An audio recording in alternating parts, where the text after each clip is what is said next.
Olá, boa tarde. Grande prazer receber todas as pessoas aqui nesse momento, nessa live tão bacana, tão maravilhosa. Vamos ter um bate-papo muito legal. Agradeço a presença de todas as pessoas aqui nesse momento.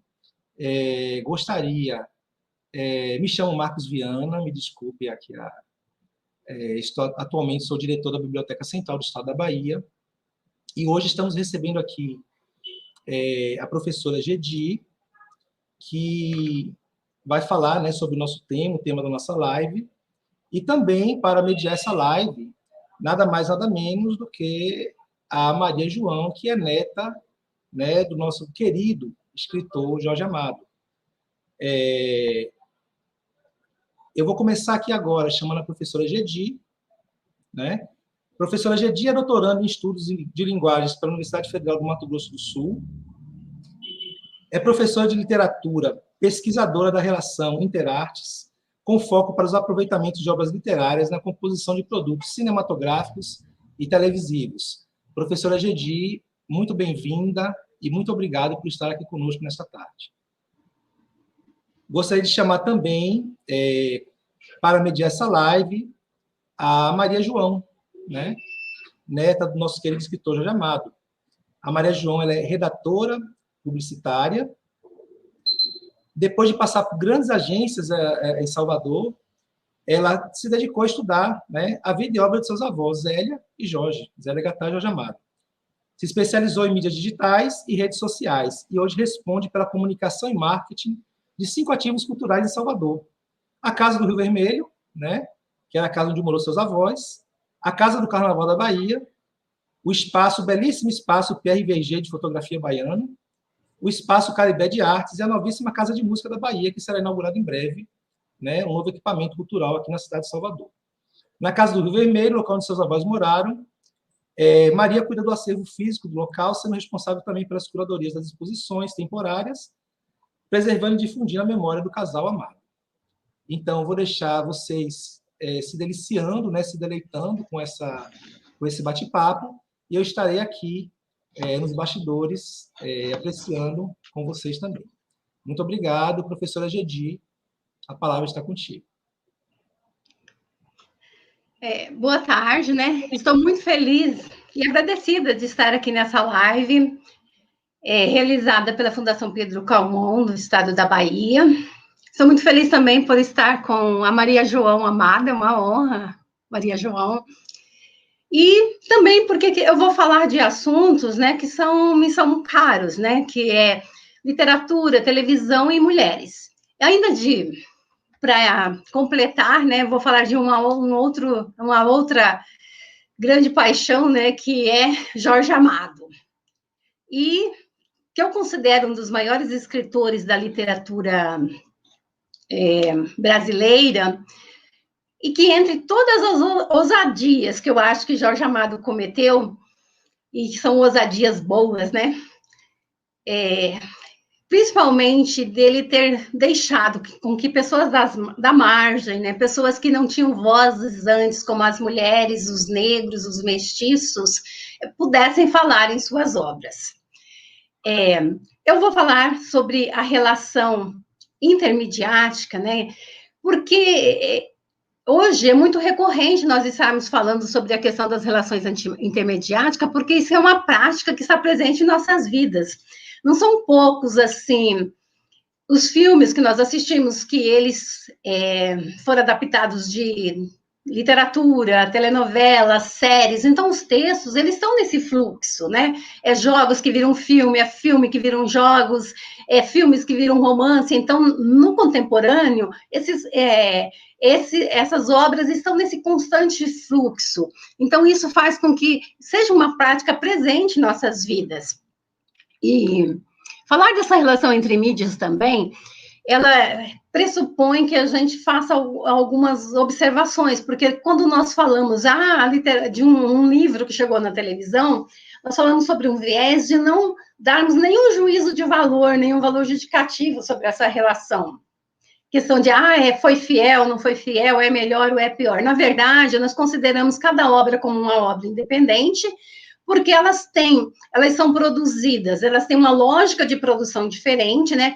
Enquanto que o livro tem é autoral, o autor lá individualmente produz a sua obra, né, para tendo um espectro de receptor que é o seu leitor, né, que também vai fazer uma leitura individual, que ele vai começar, cuidar dessa sua leitura, que vai ler também numa linguagem escrita, verbal, em que ele lê e vai terminar essa recepção na sua mente, porque daí ele vai pensar, a Gabriela, ela tinha cor de canela, cheiro de cravo, os braços um pouco roliços, né, que a Gabriela fala que a Gabriela não era tão magra assim, né, ela tinha braços um pouco roliços, daí ele vai completar, a Ilhéus, ele vai pensar na Ilhéus, ele vai completar essa imagem na sua mente. E também tem a questão do contexto, porque Gabriela foi escrita em 1958, já olhando para o contexto de 1925, e naquele um momento que se vivia, né, ali quando Jorge Amado fez a obra. Quando essas obras vão para a televisão, elas vão em outra lógica, que a televisão, ela tem uma lógica de produção que é uma lógica industrial, em que várias pessoas vão trabalhar para produzir aquele produto. A gente diz o diretor, né? O filme do diretor tal, Gabriela, de Walter Duster, que é a de 1975, Gabriela, de Valcir Carrasco, que é de 2012, mas aí há todo um conjunto coletivo, um coletivo que se produz essa obra, né?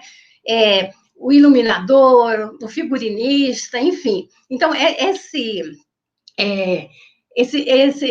essas pessoas que trabalham ali naquele coletivo, elas também vão deixar a sua marca na obra. Aí tem a questão da recepção, né? A televisão, ela é recebida no cotidiano, com um horário marcado, ela é seriada, quer dizer, termina-se como se fosse na época dos folhetins e deixa um gancho para continuar no dia, assiste-se em família, dependendo do horário da novela. No caso, Gabriela, ela sempre foi apresentada num horário um pouco mais tarde, né? Até porque para poder falar-se mais dessa obra amadiana, né? Ela não é uma obra às 18 horas, ela foi apresentada às 23 horas, mas determinadas pessoas iam lá, assistiam, no outro dia continuava, né, a assistência. Então é diferente dessa relação com o livro. E também há um aumento desse público, porque não é só o público leitor, são várias pessoas que elas leem ou não leem, se elas leram Gabriela ou não leram, elas vão ter acesso a essa obra. Numa linguagem audiovisual, que é verbal, mas também é imagética, né? Porque aí aquele ambiente que você imaginou na leitura, ali vai ter uma leitura dele, né? Que você vai já ver ali o Ilhéus, você vai ver ali a Gabriela, ou na figura de uma atriz que já traz consigo uma corporificação, né? É um corpo em cena, que traz ali determinadas histórias, como Sônia Braga, que fica muito conhecida, né, e é visto como símbolo da mulher nacional em vários lugares, em vários países, devido à personagem Gabriela, né? Então, Gabriela...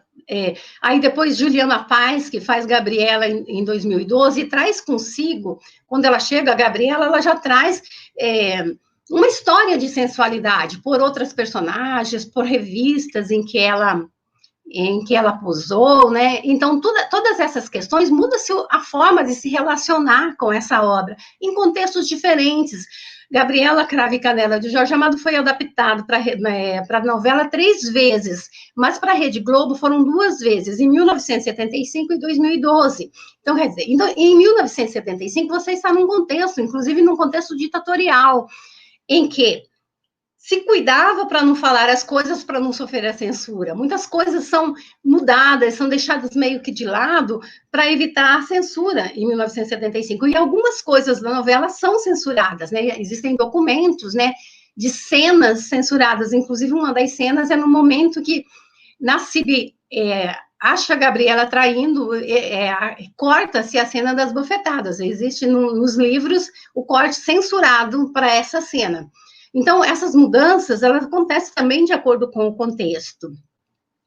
E dessa forma, nós vamos pensar nessas obras com 2 obras diferentes, como 2 obras que, sim, as novelas, a Gabriela, as telenovelas, elas leem na obra de Jorge Amado, sim, elas leem elas dialogam com essa obra, mas também elas são atravessadas por outras questões, das mídias, do tempo em que elas estão inseridas. Então, esse juízo de dizer é melhor ou não é algo que nós não nos atemos a ele, nós atemos a o fato de que são obras que dialogam entre si, que cada um tem a sua forma de composição e, inclusive, dialogam com o seu próprio tempo. Jorge Amado é um escritor brasileiro que tem muitas obras que chegam à televisão, né? Gabriela, como eu disse, chega atrás vez, tem Tieta do Agreste, tem Dona Flor e seus dois maridos, Teresa Batista, Cansada de Guerra, Capitães de Areias, entre tantas outras, né? E também nós vamos começar falando, né? Hoje nós estamos propondo a falar aqui das personagens femininas de Gabriela como vozes dissonantes ao patriarcalismo. Porque a ordem estabelecida nas narrativas, nas 3 narrativas que permeavam as relações sociais, as relações familiares, era a ordem do patriarcalismo. Mas, ao mesmo tempo que esse patriarcalismo é colocado ali naquela narrativa, existem vozes que se destoam e se colocam contra, né, em contraponto às vozes do patriarcalismo, né? E como nós vamos falar especificamente de 2 personagens, que Gabriela, né, que é a protagonista do livro, e Malvina, a moça Malvina. Então, nós vamos iniciar a nossa discussão aqui, falando do romance, né? Então, como que ocorre o romance, assim, só para nós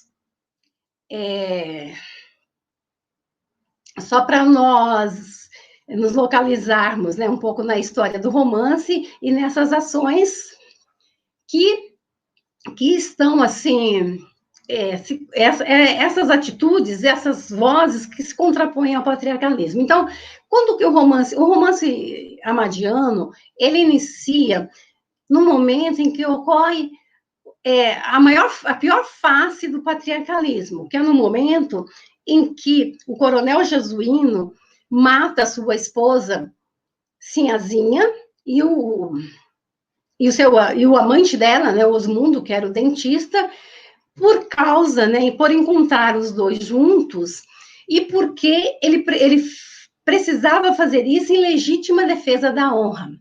Como diz na novela, eles dizem assim, era necessário que se fizesse isso, para que ele pudesse continuar tendo respeito, era necessário que se fizesse isso.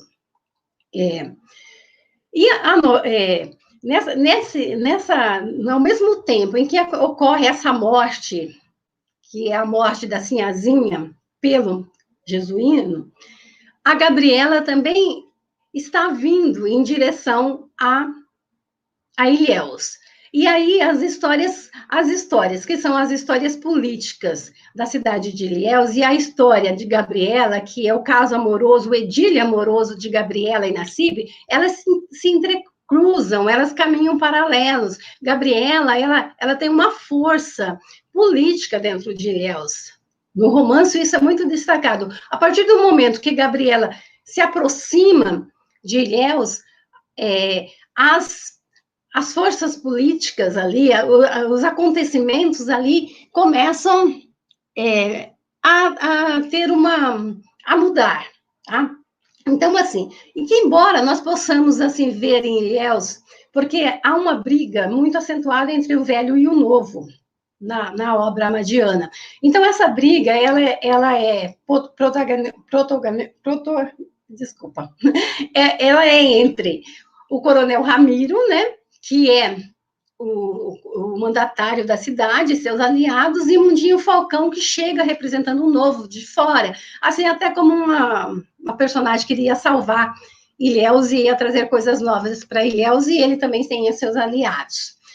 Mas essa mudança que ocorre lá, que ocorre na cidade, que ocorre devido a esse progresso, ela é uma mudança que ela ocorre muito mais nos ambientes, nas estruturas físicas, nas casas, do que nas relações sociais, nas relações familiares das pessoas. ela não atinge a cultura, ela fica só nessa superfície do ambiente físico, é o Porto da Barra, que é reformado, o Clube Progresso, que as meninas até podiam ir no Clube Progresso, e o cinema, mas as relações familiares, elas continuam sendo ditadas pelas relações patriarcais.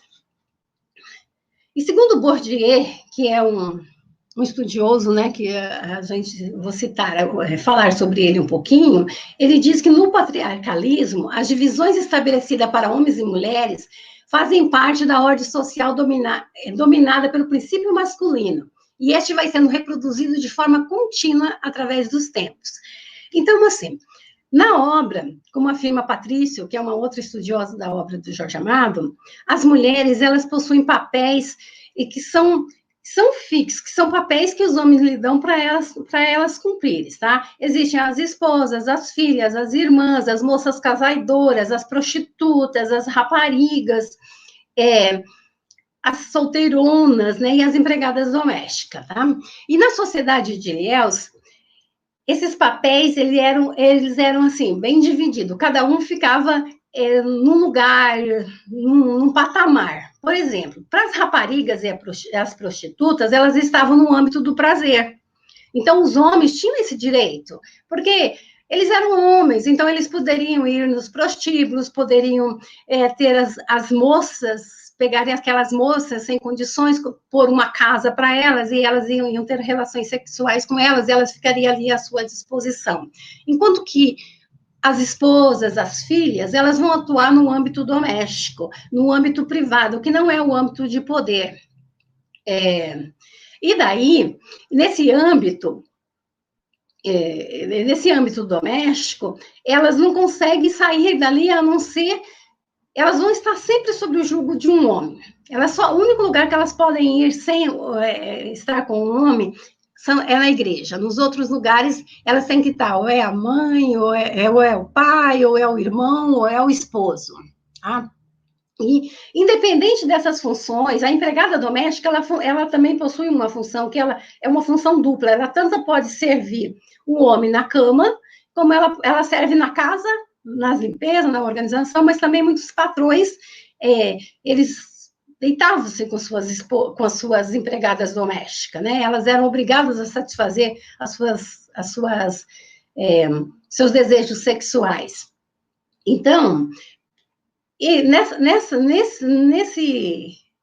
nesses papéis que são destinados às mulheres, eu vou falar aqui uma citação do Coronel Ramiro, que é o mandatário, que fica bem claro como que as mulheres eram vistas, né?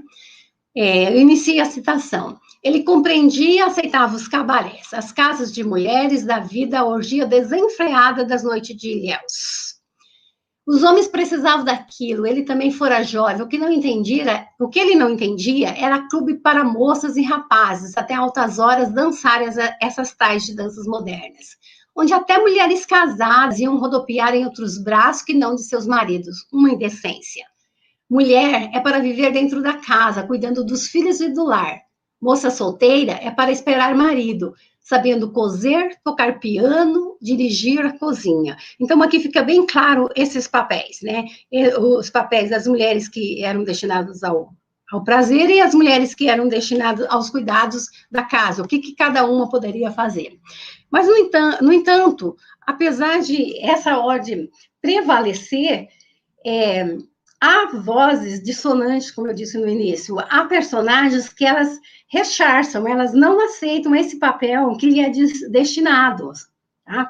E elas vão mostrar isso através dos seus discursos e através de suas atitudes. É o que ocorre com Gabriela. Gabriela é muito mais de atitudes do que de discursos na obra, né? Ela vai se entremeando por aí e mudando as concepções e conseguindo garantir aquilo que ela realmente achava importante. A Malvina já fala um pouco mais, e também vai fazendo, tentando conseguir aquilo que para ela era terrível, né? Que ela realmente não queria, né? Então, enquanto Gabriela faz essa jornada para chegar até Ilhéus, ela já mostra algumas das características que lhe são inerentes, que eu vejo, assim, como características que são dissonantes do patriarcalismo, né? Não sou eu, né? Mas vários estudiosos. Porque Gabriela, ela fazia uma definição bem clara do que era relacionamento, do que era sexo, né? Porque durante a jornada, ela se envolve com Clemente, ela dorme com Clemente, ela tem relações sexuais com Clemente, mas ela não considera isso algo que vai prendê-la, Clemente. De manhã, assim, o Clemente ficava muito chateado, porque Gabriela não dava a mínima para ele. E ele não conseguia entender isso, mas Gabriela falava assim, não, eu gosto de dormir com um moço bonito, mas isso não quer dizer que eu vou me casar com ele, né, entre aspas, né? Até o próprio Fagundes, que era um outro companheiro de viagem, já alerta Clementes, olha, Gabriela não é moça para casar, Gabriela é moça livre, Gabriela, de fato, a Gabriela gostava mesmo, e ela fazia essa separação entre sexo e relacionamento, e ela gostava mesmo era de dormir com moços bonitos, e que fosse da escolha dela, né? Sem que isso pudesse influenciar em algum compromisso. E isso faz com que em muitos momentos as pessoas não entendam essa personalidade de Gabriela, porque eles querem enquadrar a Gabriela naquele sistema ali da sociedade, que o futuro bem maior, o que a moça deveria almejar seria almejar estar casada. Então, quando Gabriela chega a Ilhéus, Nassib estava precisando de uma companheira, né, que é o turco, dono do bar Vesuva, ele leva a Gabriela para ficar na casa dele. E ele fica, logo, ele fica apaixonado pela comida da Gabriela, né, que era uma comida muito boa, com muito tempero. E depois, ele vai se apaixonar também pela Gabriela na cama, né? Quando ele descobre as qualidades da Gabriela na cama, não menos apetitosas do que as qualidades como cozinheira.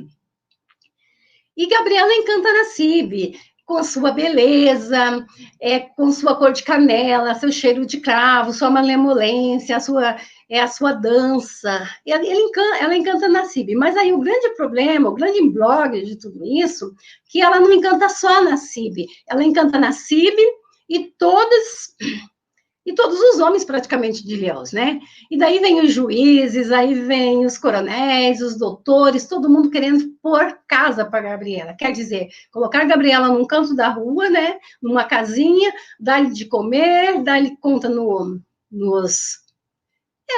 nas lojas e ter os favores sexuais de Gabriela. E, às vezes, alguns ofereciam até roças de cacau. Mas Gabriela recusava isso graciosamente, mas ela recusava, ela não aceita nenhuma dessas propostas. Só que isso faz com que Nassib tenha muito medo de perdê-lo. E daí, depois de ficar um pouco reticente, que ele ia casar com uma moça, a Gabriela não tinha essas características, né, próprias do casamento. A Gabriela não tinha nome, não tinha documento, a Gabriela não sabia da origem, não tinha uma família, não tinha dotes, portanto, e também não era virgem, não tinha virgindade. Mas, diante do medo de perder Gabriela, ele começa a pressionar a moça para casar. E ela resolve se casar com ele. Só que Gabriela não consegue se adaptar àquelas regras sociais que são impostas para a sociedade. Nassib quer que Gabriela vá assistir uma palestra, enquanto Gabriela quer ir ao circo. A Gabriela tinha muito medo, ela dizia que ela tinha medo que casamento lhe apertasse a vida como os sapatos que Nassib lhe apertassem os pés.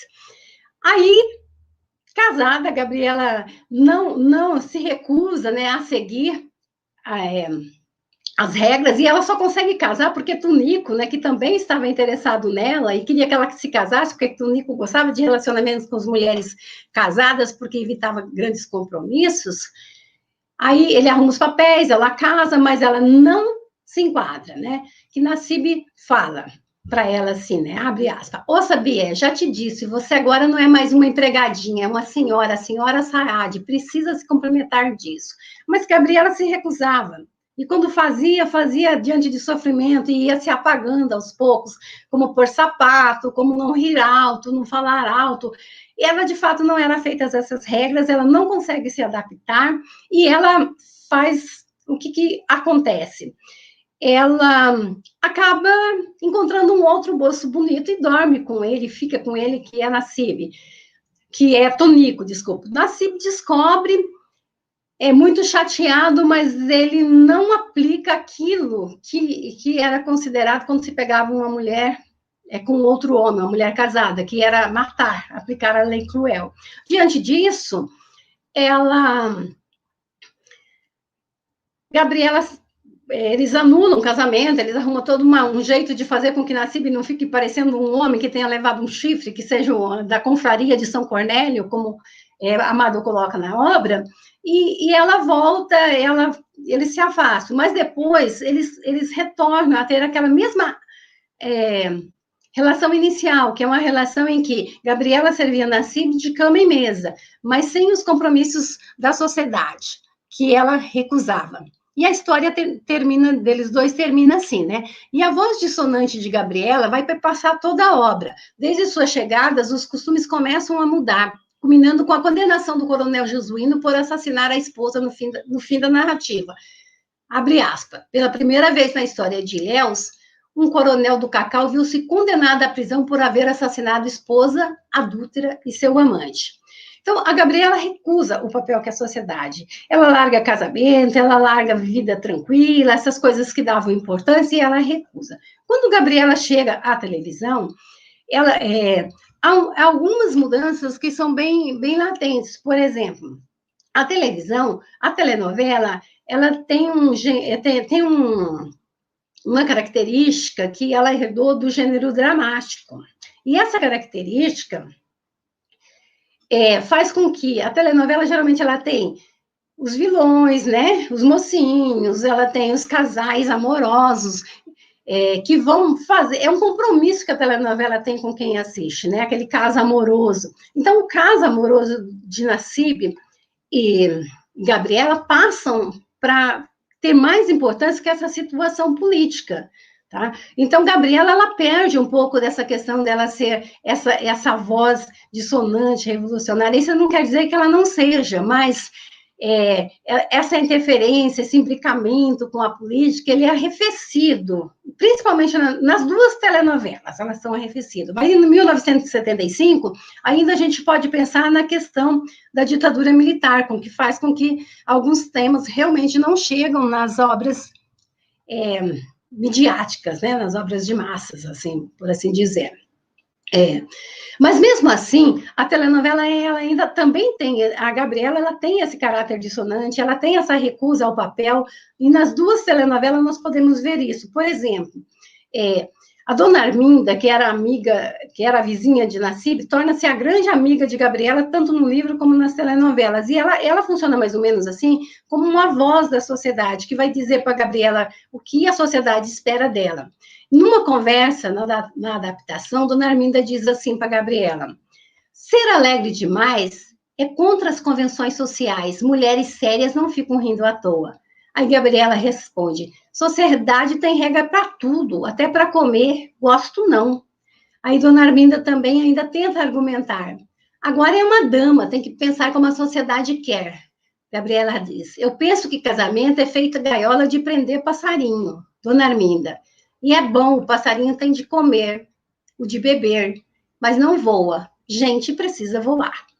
Também nas adaptações, Gabriela vai recusar essas ofertas em troca dos seus favores sexuais. Ela recusa, ela não fica com ninguém, porque ela quer fazer suas próprias escolhas e também com relação ao sexo, aos seus relacionamentos sexuais. Ela casa com Nassib, também não consegue se enquadrar nas regras, né, da sociedade, e depois ela também trai com o Tonico, cada adaptação trata de um jeito, mas o casamento termina depois dessa questão da traição, e, enfim, Gabriela vai fazer outras coisas, mas no final das duas adaptações, ela retorna a viver com Nassib, mas não mais como a esposa, a senhora Saad, aquela que precisava obedecer todas as regras. Ela volta a viver com Nassib como Gabriela, Bié, simplesmente Gabriela, né? E na adaptação de 2012, tem um discurso de Gabriela, que eu vou ler um pedacinho aqui, né? Eu iniciei essa citação. Gabriela diz assim para o Nassib: fica assim, sem papel, sem sociedade, dizer o que fazer, só nós. Casamento para quê? Eu sou feliz feito o vento que precisa não de regra para ventar. Sou feita a terra, seu Nassib, que precisa não de ordem para deixar as plantas crescer. Sou feliz feita a chuva, que precisa não de sociedade para dizer se pode ou não chover. Sou feito fogo sem ninguém precisa dizer, se ninguém precisar dizer se é certo ou errado. E a história da Gabriela termina assim também nas adaptações. Uma outra personagem que possui esse viés de ser uma personagem dissonante ao patriarcalismo que é imposto às mulheres na obra é Malvina, né? Malvina era uma moça, filha de um coronel chamado Melques Tavares, era uma moça que frequentava o colégio de moças, né? É o colégio do Enoque, e ela era destinada a ser uma das futuras mães de Ilhéus. Um dos títulos da parte que fala sobre Malvina, a obra Madiana diz assim, que Malvina era nascida para um grande destino, presa em seu jardim. Ela tinha grandes desejos, grandes sonhos, mas ela vivia presa ali, presa naquele jardim, presa naquela sociedade, né? Mas ela tem essas atitudes, esses discursos que confrontam a sociedade patriarcal. Um deles é quando ela vai ao velório da dona Sinhazinha. Toda a sociedade de Ilhéus estava dando solidariedade ao homem que matou, né? A mulher. Mas Malvina não. Silenciosamente ela vai, faz aquela visita. A sociedade fica extremamente assim, contrariada com aquilo, admirada, que velório de uma adúltera não era lugar para uma moça, mas ela vai, entrega, faz as orações, e isso faz com que Nassib diz assim, que Malvina tem tupete, tá? E esse tupete é o tupete que a gente vai ver nas atitudes da Malvina, né? Como ela pensa, o que ela almeja. O que mais Malvina almejava era se ver livre da sociedade, era se ver livre daquela sociedade de Ilhéus. Então, ela tinha alguns planos, por exemplo, de arrumar um marido que fosse de fora e partir dali. Tá? Mas também Malvina, tem outras características da Malvina que nós podemos destacar. Malvina, ela era leitora, tá? Mas ela não lia os mesmos romances que eram destinados às moças, da Biblioteca Cor-de-Rosa, né? Os livros para as moças. Malvina, os olhos dela iam para as prateleiras, que tinha essa de Queiroz, a Luísa de Azevedo. E ao saber, por uma amiga, que O Crime do Padre Amaro era um livro proibido para moças, ela compra e vai ler escondido, que faz com que João Fulgêncio, que é o dono da papelaria Modelo, diz assim, Malvina é uma moça inteligente. Tá? Então, na época, as moças eram destinadas ao casamento, e elas só casavam com quem o pai deixasse. Ou os pais escolhiam, mas também se elas escolhessem, os pais tinham que aceitar aquele relacionamento. Então, para Malvina, tanto fazia ser uma outra questão, ela ia sair do jugo do pai e passar para o jugo do esposo, e não era isso que ela queria. Malvina sonhava em estudar, em fazer faculdade, e quando ela leva essa questão de estudar e fazer faculdade para o pai diz assim, não quero filha doutora, tá? Porque uma filha doutora não seria uma doutora, não seria uma filha, uma moça esposável, né? Ela ia perder essa característica de ser esposável. As mulheres eram destinadas a uma educação mais rudimentar, que elas aprendessem o básico, que elas aprendessem música, que elas aprendessem francês, né? Uma língua estrangeira, geralmente o francês, para serem donas de casa, a cozeira, tocar piano, essas coisas. Então, Malvina não precisava, na visão do pai, aprender mais do que isso. Na questão dos relacionamentos, também Malvina, ela se apresenta uma voz dissonante. Ela não queria se envolver com os homens de Ilhéus. Não com aqueles homens que pensavam como o pai dela, que pensavam como aquela sociedade patriarcal.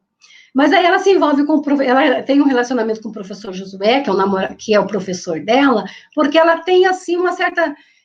um relacionamento, uma aproximação de Josué. Josué gostava de poesia, era escritor, era professor, então ela pensa que Josué é diferente, mas quando começa o namoro, ele começa a querer proibi-la, falar de suas roupas, coisas que incomodam Malvina, e logo ela termina o relacionamento. Depois ela inicia o relacionamento com o engenheiro Rômulo, que chega para fazer as melhorias no Porto da Barra, e ela se encanta, ela vê o engenheiro como se ele fosse um príncipe encantado, só que depois ela descobre, né, que o engenheiro era casado, desquitado, e Malvina não se preocupa com isso, embora toda a sociedade ilhense está falando muito, como se Malvina era o assunto do dia, mas ela não se preocupa com isso. Ela diz assim que casamento era só convenção. Mas quando o pai dela sabe disso, o pai dela não pensava assim, né? Então o pai castiga por ela estar namorando aquele rapaz, aprende, diz que ela não vai namorar, né? Ele também fica com muito medo, mas Malvina, ela bate o pé e ela diz algumas coisas assim, tipo, eu não vou me sujeitar a casamento escolhido, quero trabalhar, quero entrar no escritório, eu não sou sua escrava, ela diz para o pai. Mesmo diante de daquele castigo, daquela dor, Malvina ainda levanta sua voz contra aquilo que ela não acreditava. E ela tenta fugir com o Rômulo, mas o Rômulo já tinha fugido sozinho, né, com medo do coronel, enfim. Aí, então, Malvina compreende seu grande erro que ela estava cometendo, né? Ela percebe que sair pelas mãos de um homem da sociedade ilhense era uma atitude típica de uma mulher dependente. Era como se ela ainda acreditasse nos contos de fadas, acreditasse na literatura cor-de-rosa. Aí ela diz, abre aspas, por que não partir com os próprios pés, sozinha, um mundo a conquistar? O pai a leva para um convento, né? E de lá, um colégio interno, e de lá ela foge. E a sociedade ilhense vai falar de Ilhéus. Vai ouvir falar dela lá em São Paulo, trabalhando. Quer dizer, ela rompe com esse papel, ela rompe com esse destino, desse ciclo natural que seria para as mulheres de Ilhéus, que casar-se e ser mãe de família. Ela sai de Ilhéus, é verdade, mas ela sai para poder romper com algo com que ela não acreditava. Aí, quando Malvina chega à televisão, nós já estamos concluindo, nas adaptações, nas duas adaptações, ela traz toda essa voz dissonante, esses mesmos fatos que ocorrem no livro, eles ocorrem, né, na adaptação, mas também são acrescentados, são, assim, algumas coisas, porque na televisão tudo se torna fala, né, os discursos, então Malvina, ela promove, assim, alguns discursos que vale a pena dar uma olhadinha lá, né, porque a Malvina, ela tem essa verve, né, de ser engajada, né. Aí, em 1975, por exemplo, a Malvina ela vai fazer um discurso para defender a saída das meretrizes na procissão para que chovesse. Tá? Então, era muita seca, ia ter uma procissão, mas ninguém queria deixar as meninas do Bataclan ir. E ela disse, sim, elas devem ir, porque elas vivem do cacau dos coronéis, inclusive do meu pai. Então, ela causa um transtorno ali naquele momento daquele discurso.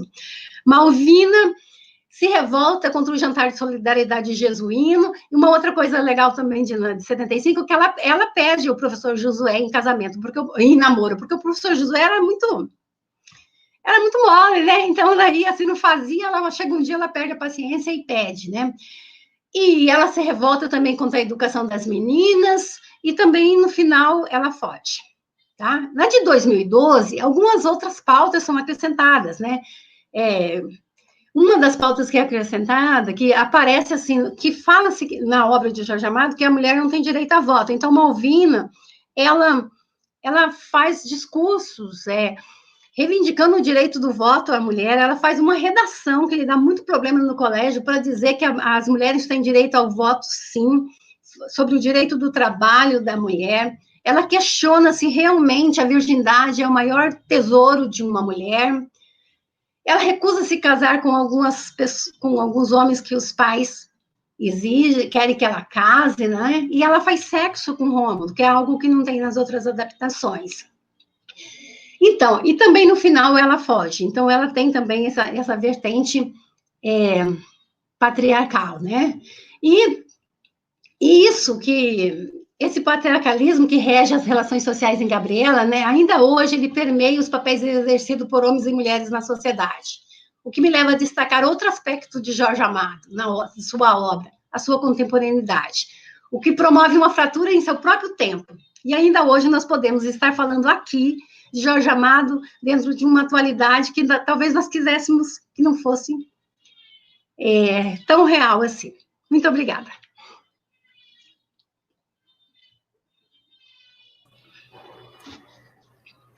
Muito obrigada, professora Gedi, pela sua fala. Eu quero agradecer também ao Marcos Viana, à Fundação Pedro Calmon, e a todo mundo que está aqui dedicando um pedaço da sua tarde para estar com a gente, ouvindo falar de Jorge Amado, ouvindo falar de Gabriela, de Malvina, de adaptações para televisão, de romance. Eu, nesse momento, estou lendo Gabriela, quase fecho os ouvidos para não ter spoiler. Na verdade, eu estou relendo, mas eu já tinha lido há muito tempo, com outro olhar, um olhar meio adolescente. Agora eu estou relendo com um olhar mais maduro. E eu acho impressionante, né, a voz que Jorge dá aos excluídos sociais, no caso de Gabriela, as mulheres, que na sociedade elas realmente eram excluídas, né? Eram penduricalhos dos seus maridos, dos homens, ou apenas objetos de prazer, de segurança. E é muito legal a gente poder ouvir, né, em 2021, uma obra que foi escrita nos anos 50, falando dos anos 20 do século passado, que continua tão atual, continua incrivelmente próxima da gente. Eu acredito que todo mundo se sente um pouco Gabriela, se sente um pouco Malvina, e acho que o próprio Jorge Amado também se sentia assim. E é muito bonito a gente poder ver essa voz, não é, sendo dada à mulher, sendo dada ao povo. Professora, eu concordo com toda a análise que a senhora fez. Eu acho que a análise foi precisa, não é uma adaptação para a televisão, ela é, de alguma forma, uma violência com a obra, mas, por outro lado, ela proporciona que um número muito maior de pessoas tenham acesso à história, tenham acesso à obra. E isso também é muito importante, isso é muito bom. Não dá para a gente medir se é melhor ou se é pior, como a senhora falou.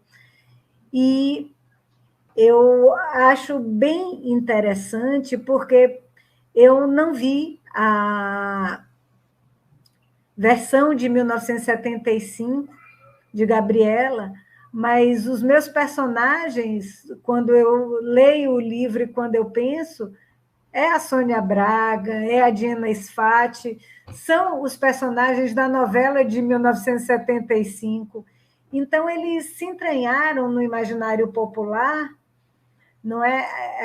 Essa análise que a senhora fez da Gabriela, da Juliana Paz e da Sônia Braga. A Sônia Braga, no meu ver, ela traz mais essa brejerice, essa menina Gabriela, porque a Gabriela, embora ela fosse muito livre, ela era menina, ela queria brincar com tuísca, ela queria subir no telhado para pegar a pipa, sabe?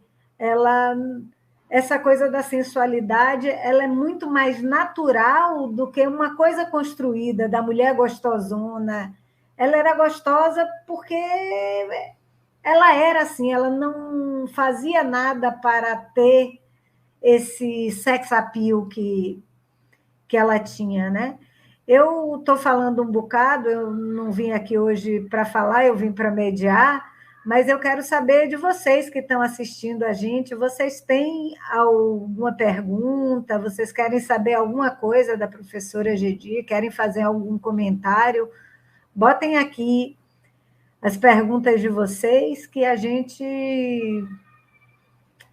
não, que a professora Gedi vai responder a vocês, ela está aqui hoje. E é a sua tese, não é, professora? Conta aí para o pessoal. É a minha tese, né? Eu estou junto com a minha orientadora, que é a professora Márcia Gomes. Eu sou de Mato Grosso do Sul, estudo na Universidade Federal de Mato Grosso do Sul, no programa de pós-graduação de estudos de linguagem, o PPGEL. Então, nós estamos juntos, eu e ela, desde 2013, mais ou menos, que nós nos embrenhamos para estudar Gabriela, né? E a obra de Jorge Amado nessa relação intermediática. E a gente tem se descoberto novos caminhos, tem ido com muito afinco, se dedicado a Jorge Amado. Eu brinco assim que eu estou sempre precisando de mais um livro sobre Jorge Amado, por favor, né? Para poder entender, porque Jorge Amado, eu tenho, assim como você tem essa lembrança, né, da Gabriela, que é a Sônia Braga, eu tive na minha formação muito mais os produtos midiáticos, né? Porque Jorge Amado, devido a uma crítica, digamos assim, uma crítica parcial, o Jorge Amado não chegou assim com tanto... não chegou assim para nós nos livros didáticos como ele deveria ter chegado, né? Eu me lembro, por exemplo, de um único texto que eu li durante meu ensino fundamental, que era um fragmento de Terras do Sem Fim, que eu nunca mais esqueci, sabe? Até hoje eu me lembro quando a Sorora Angélica fala para Esther que era para aproveitar no tempo da adolescência, que era o tempo em que era possível sonhar. Então, esse texto, eu me lembro dele, e depois eu fui montando as minhas leituras de Jorge Amado, né? Porque... E daí a gente começou a fazer essa leitura, e agora nós estamos trabalhando na nossa tese, na minha tese, né? Que estamos com 2 anos na tese, e ainda estamos fazendo algumas amarrações, mas um dos pontos que nós decidimos que vamos falar sobre essa questão dessas vozes dissonantes, né? Que estão ali aparecendo contra o patriarcalismo que é vigente ainda hoje. Olha, o Henrique, ele falou aqui que a live instigou ele a ler as obras de Jorge Amado.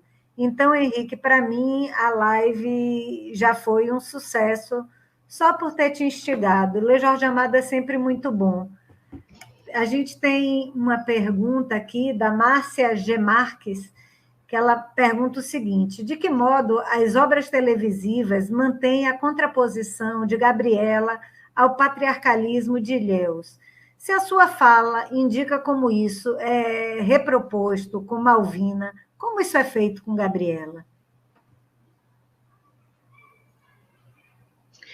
Olha, tanto Gabriela, eu vejo assim, que Gabriela, ela perde um pouco, como eu disse, essa questão daquela menina, da brejerice, talvez em 75 ela tenha mais, mas ela traz esse contraponto quando ela recusa a seguir aqueles papéis que lhes são indicados, que são dados, porque os papéis são dados pelos homens. Olha, você mulher de família, esposa do coronel, você só pode fazer isso. O que sair disso aqui, você vai estar ferindo as leis. Então, a Gabriela traz essa discussão também, né, para a televisão, quando ela recusa ao casamento, quando ela recusa a fazer as atividades que são impostas, como ir à palestra, né?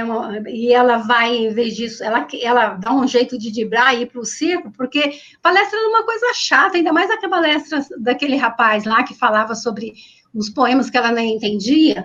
Mas ela via também que Nassib também não gostava daquilo, mas fazia para deixar a sociedade feliz. Então, ela vem com essa força, né? Como esse contraponto em que não aceita essas regras e que subverte essas regras. Tá? Gabriela, ela subverte muito, muito assim também pelas atitudes. Ela, aquela menina, né? Mas, ao mesmo tempo, era aquela menina que toda a sociedade disse para ela: olha, faz isso, e ela não fez. e ela não faz. Ela aceita algumas coisas, mas depois ela refaz a sua forma de... Ela volta para fazer aquilo que ela queria. E esses pontos são vistos no livro e são vistos também na novela. Quando Gabriela escolhe, quer escolher, e ela diz que os seus parceiros, né, sexuais, aqueles com quem ela gostaria de ter relações sexuais, que são os moços bonitos, Gabriela ela tem um certo problema, não quer aqueles coronéis, ela gosta de escolher os seus parceiros sexuais, mas também esses parceiros sexuais, eles são... eles não são para ter um compromisso. Todas as outras mulheres, as moças ali, elas almejavam isso, né? Que um homem a sustentasse, que um homem cuidasse dela. E Gabriela, ela rejeita isso aí. Então, nessas questões, ela vai mostrando o quanto ela não está disposta a se enquadrar naqueles papéis que lhes são destinados. A Malvina também. A Malvina, ela rejeita o tempo todo, né? Ela rejeita... porque o destino da Malvina era ser uma moça, né? Ter uma futura mãe de Ilhéus. Esse era o destino de Malvina, né? E Malvina, ela vai fazer esses contrapontos ao patriarcalismo no momento que ela quer escolher os seus próprios namorados, no momento que ela quer escolher as suas próprias leituras, que ela não quer ficar só confinada, e isso aparece bem nas adaptações também, não quer ficar confinada às ideias daquela escola. Ela achava aquela educação para a moça uma coisa terrível, porque as moças tinham direito de aprender outras coisas. Quando ela diz que virgindade não é o maior tesouro de uma mulher, ela diz assim que mulher é muito mais do que um simples fato de ser virgem. Enfim, são todos nesses pontos que ela vai contrapondo a sociedade patriarcal ali, aquela personagem, naquele corpo, né? Cada uma tem uma atriz que faz, e vai levando. Inclusive, Malvina, em 2012, ela cresce tanto que ela chega até a ofuscar a Gabriela com seus discursos, né? E esses discursos, muitas vezes, ele vem intermediado por um pouco de humor, um pouco de riso, que foi uma das formas que Valcir Carrasco achou para conversar com o seu tempo, que é o século XXI, né? Que é diferente da época do livro e da época da outra telenovela. Acho que eu respondi. A grande diferença que eu vejo nas duas personagens é que, enquanto a Gabriela, para a sociedade de Ilhéus, ela não é nada, ela chega sem ter nenhum documento e ela consegue o que deveria ser almejado por toda mulher da sociedade, que é, de repente, virar um dos pares da alta sociedade de Ilhéus, né? E ela diz não a isso. A Malvina nasce em berço esplêndido e também diz não a isso. Então, elas estão em lugares opostos na pirâmide social. Sim. E as duas dizem não à sociedade. Sim, com muita... com aquela força, né, de não querer aceitar esse papel, elas dizem não, né, à sociedade. As duas dizem, não é isso que nós queremos e nós vamos fazer algo diferente e vamos transformar. Não, porque elas não... a Gabriela, ela traz consigo essa questão de que no momento que Gabriela chega a Ilhéus, os costumes começam a ser mudados, né? Depois não há mais nenhum assassinato, nenhuma morte, nenhuma aplicação de nenhuma lei cruel depois que a Gabriela chega. E a Malvina, ela precisa sair dali para ela poder, porque era isso que ela almejava. O que ela tinha mais medo, eu não citei aqui, mas eu tinha até separado, que ela ficaria com qualquer homem que lhe desse, ela amaria qualquer um que lhe desse o direito de fugir das amarras da sociedade ilhense. Aí depois ela consegue fugir sem homens, ela vai sozinha, e ela consegue fugir das amarras pelos próprios pés, como ela fala.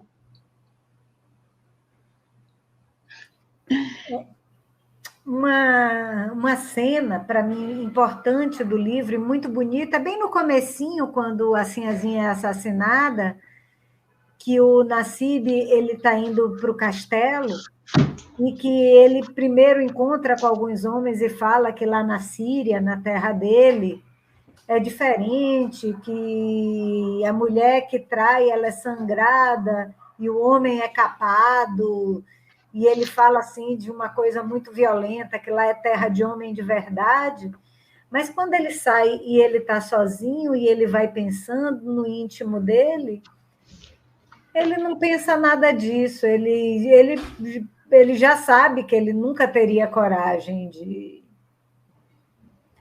de fazer uma coisa dessa, né? Eu acho essa parte muito bonita do livro.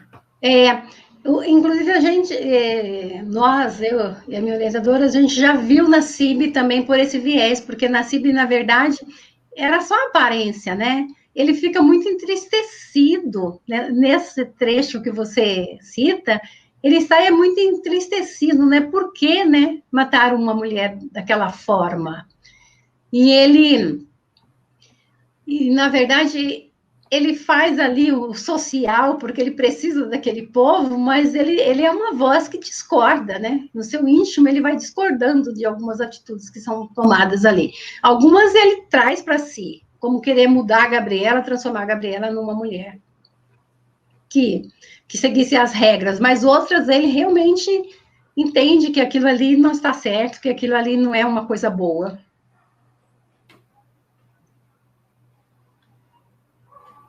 E aí, pessoal, alguém quer saber mais alguma coisa? Aproveitem a professora Gedi, ela tem muita coisa para contar para vocês. Estou aqui, eu olho para o lado para ver se apareceu alguma pergunta nova aqui nos comentários, professora. Mas a senhora quer fazer seus comentários finais? A gente está a 4 minutos, 3 minutos e meio do fim da live. Acho que a senhora pode fazer as suas considerações finais. E eu aproveito para me despedir também, dizer que gostei muito de passar a vocês, agradecer mais uma vez à Fundação Pedro Calmon, ao Marcos Viana e à professora Gedi Brum, por estar aqui com a gente nesse momento, nessa terça-feira, falando de Jorge, de Gabriela. Eu estou com Gabriela no peito, ó, pessoal. Estou aqui com Gabriela, Tieta, Tereza e Dona Flor. Tá bom, então, eu vou para minhas considerações, né? Primeiro, vou te agradecer, Maria João. Foi um imenso prazer ter você aqui na minha live.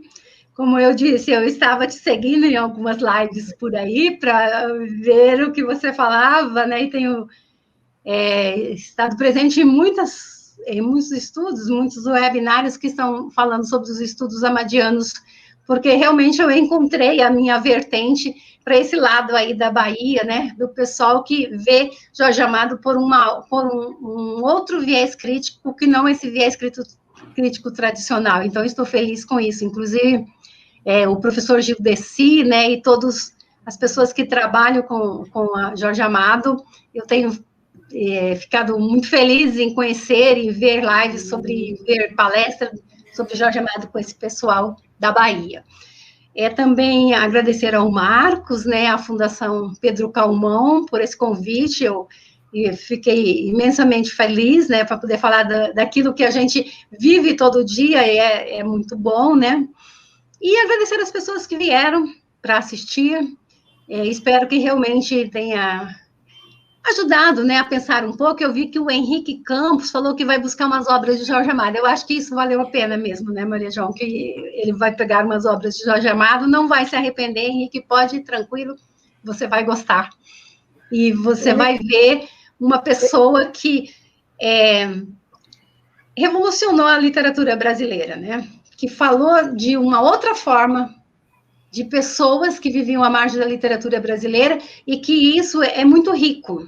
Quando se dá voz a uma mulher em épocas tão difíceis, há tanto tempo atrás, é algo riquíssimo, não só a mulher, como a tantos outros personagens. Então, muito obrigada, e eu me despeço. O Henrique perguntou aqui se Gabriela foi inspirada em uma figura real. Henrique, dava para fazer uma live só falando disso.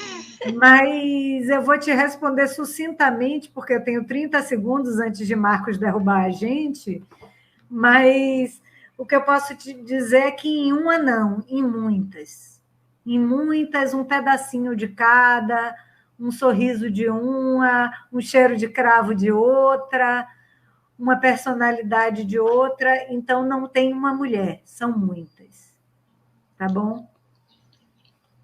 Pronto, Marcos. Seu microfone está fechado. Eu estou dizendo que eu estou aqui assim, embevecido, né? Eu também nunca vi uma hora passar tão rápido na vida. A gente quer que a hora voe, né? Passe rápido e a gente está aqui, eu estou aqui me deliciando, né? Com as perguntas, com a interação das pessoas. Eu acho que, como a Maria João bem falou aqui, acho que só o fato de você ter pessoas, o fato de uma live dessa trazer um tema tão interessante, uma perspectiva tão interessante, né? Da literatura madiana, e as pessoas se interessarem, e até como teve um aqui que disse aqui há pouco, vou à Biblioteca Central buscar os livros de Jorge Amado. Eu quero te dizer que você venha mesmo, que aqui nós temos. Eu acredito que todas as obras de Jorge Amado, as principais, nós temos aqui, né? Não só na Biblioteca Central, mas em todas as bibliotecas que compõem o Sistema Estadual de Bibliotecas Públicas da Bahia. Então, eu estou assim, imensamente feliz por essa live. Eu acho que aqui podia ser a parte 1, acho que isso aqui dá um desdobramento ainda, porque tem gente que não passada do horário de 1 hora para poder continuar falando um pouco mais sobre isso, né? Então, o assunto está muito interessante. Quem sabe a gente não marca aí. Agora, eu gostaria de fazer uma proposta. Eu estou assim, tão arrependido, porque assim, primeiro eu achei que seria muito difícil fazer com que a Maria João participasse, né? Por conta do mês de agosto. Eu sei que muitos compromissos, a Fundação Casa de Jorge Amado, com toda... não só com a Maria João, também com a Paloma, né, também, que são convidadas o tempo todo para poder estar presente nas lives. Eu achei que o tempo dela não seria disponível assim. Eu falei, meu Deus, como é que eu faço? Mas eu quero confessar publicamente que eu estou arrependidíssimo de não ter feito um bate-papo. Tá? Não merecer de jeito nenhum. Foi assim, a professora Gedi foi uma questão de ser alguém de fora, né? A gente queria ouvir essa experiência dela, esse estudo dela, que é muito legal você ver pessoas não baianas falando de Jorge Amado, né? Eu gosto de ouvir. Então, quando eu descobri a professora Gedi, eu disse, meu Deus, olha a perspectiva dela, que coisa legal, que coisa bacana, e vai trazer isso daí, então vamos ouvir o que ela tem para falar, né?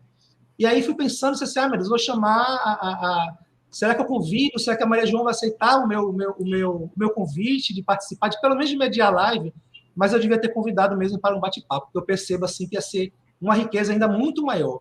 Mas, assim, eu deixo de qualquer forma, eu deixo aqui aberto. Eu acho que a gente pode, a depender da disponibilidade das duas, realmente dar uma continuidade, né? Que eu acho que ainda tem coisas a serem ditas. Então, eu quero agradecer imensamente, em nome da Fundação Pedro Calmon, do Sistema Estadual de Bibliotecas Públicas, da Secretaria de Cultura e da Biblioteca Central do Estado da Bahia, né? Pela deliciosa presença, pela maravilhosa live, pelo tema leve, gostoso, né? A gente está passando tempos tão difíceis. Falar um pouco dessa obra, falar um pouco dessas molecagens de Gabriela, dessa personagem tão fascinante, né? Então, assim, eu estou assim, muito feliz e realizado, né, em ter feito essa live e ter estado aqui com vocês. Então, quero agradecer imensamente a Maria João, a professora Gedi, tá, pelo aceite, e já deixo aqui publicamente um convite, caso vocês aceitem, a gente fazer lá na frente uma nova, mas agora no formato de bate-papo, tá certo? Sim, com certeza. Aqui, né, tivemos pessoas bacanas aqui, com interações bacanas, comentários muito interessantes, pessoas interessadas em ler Jorge Amado, a partir dessa apresentação. Então, assim, estou muito satisfeito, muito feliz, muito agradecido por todas as pessoas que ficaram aqui até o final, né, que estiveram presentes também, e a vocês, mais uma vez. Agradeço a todos, deixo o meu grande abraço, tá? E até a próxima. Obrigada. Tchau, pessoal. Eu Tchau. Achei bom que dessa vez eu tive que trabalhar pouco, porque no mês de agosto eu tenho trabalhado bastante com a memória, né? Foi isso que eu imaginei. Principalmente